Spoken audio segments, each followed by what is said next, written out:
Hi, this is Devon, slave name Bankit. This is part 6 of manipulation.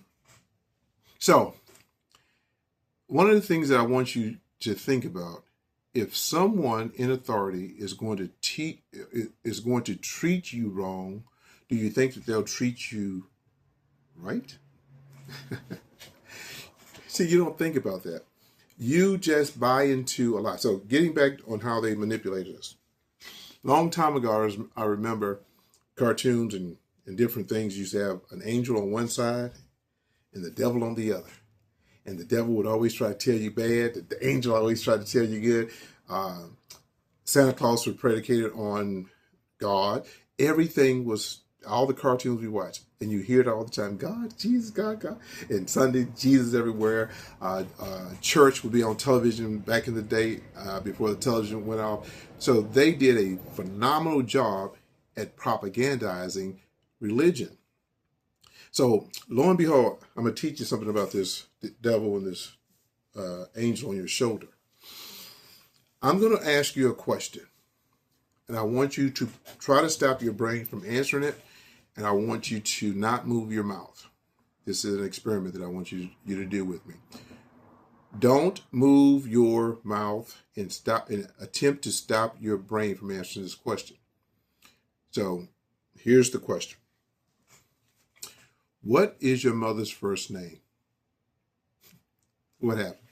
See, I'm not there with you. Some people lie. I do this in person to some people, and they're, oh, I was humming. But right in that hum that the name came out.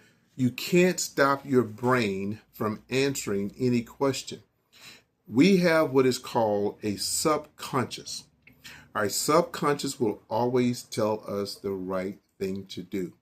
If you ask your subconscious any question in this world, your subconscious is going to give you truth. So if I said, should I go rob that store across the street? My subconscious is going to say no.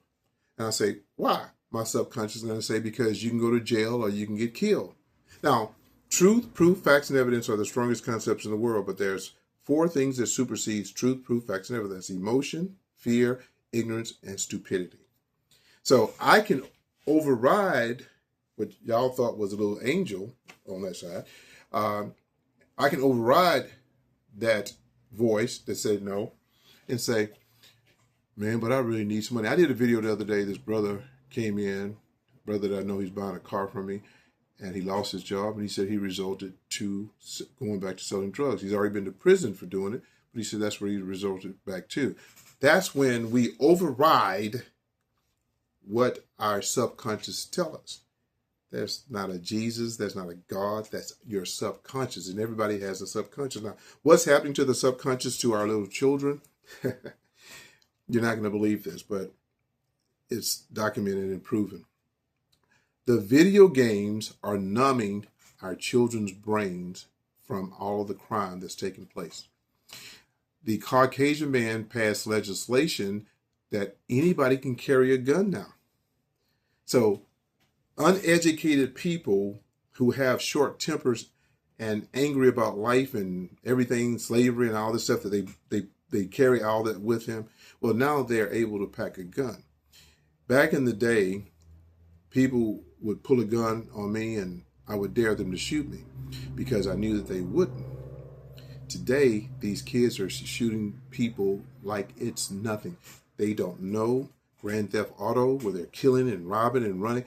This is subliminally making their minds numb to the killing and everything that they're doing on the streets.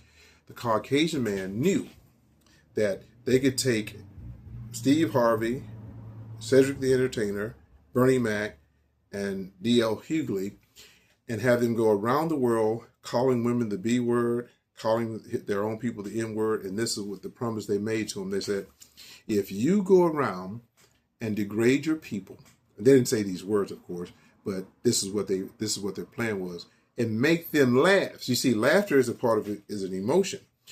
If you ever watch Joel Osteen, every single Sunday, he tells the most corniest joke in the world, but he gets into your psyche by telling you a corny joke and the whole audience laughs. So the Caucasian man knew, if you can make these people laugh by calling their people the N word and their women the B word, then they knew that subliminally it would make them say, oh, this is funny. They knew by putting it on Good Times, the Jeffersons, Sanford and Son, using the N word, Richard Pryor.